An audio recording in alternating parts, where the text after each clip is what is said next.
जब मन परमात्मा की भक्ति में रम जाता है तो हमें हर जीव में वो ही नजर आता है। एक बच्चा अपनी दादी को परमात्मा की भक्ति करते देखता था तो वह प्रभु से मिलने की सोचने लगा। उसे परमात्मा के बारे में कुछ भी पता नहीं था, पर मिलने की तमन्ना भरपूर थी। उसकी चाहत थी कि एक समय की रोटी वो परमात्मा के साथ खाए। एक दिन उसने एक थैले में 5-6 रोटियां रखीं और परमात्मा को ढूंढने निकल पड़ा। चलते चलते वो बहुत दूर निकल आया। संध्या का समय हो गया। उसने देखा नदी के तट पर एक बुजुर्ग बूढ़ा बैठा है, जिसकी आंखों में बहुत गजब की चमक थी, प्रेम था और ऐसा लग रहा था जैसे उसी के इंतजार में वहां बैठा उसका रास्ता देख रहा हो। वो 7 साल का मासूम बालक बुजुर्ग बूढ़े के पास जाकर बैठ गया। अपने थैले में से रोटी निकाली और उसने अपना रोटी वाला हाथ बूढ़े की ओर बढ़ाया और मुस्कुरा के देखने लगा।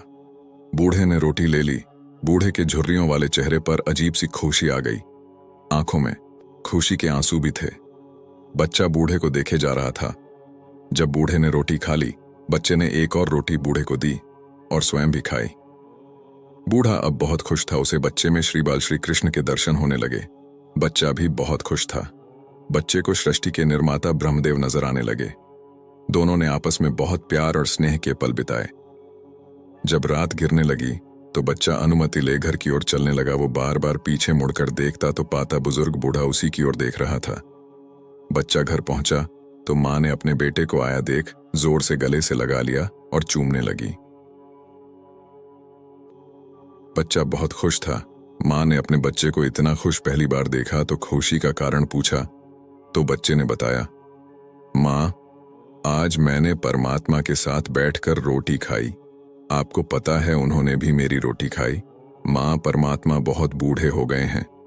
उस तरफ बुजुर्ग बूढ़ा भी जब अपने गांव पहुंचा तो गांव वालों ने देखा बूढ़ा बहुत खुश है, तो किसी ने उसके इतने खुश होने का कारण पूछा।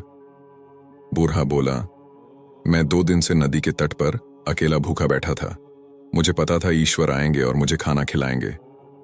आज ईश्वर आए थे।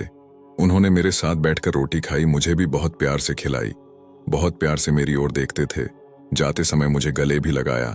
परमात्मा बहुत ही मासूम हैं, बच्चे की तरह दिखते हैं।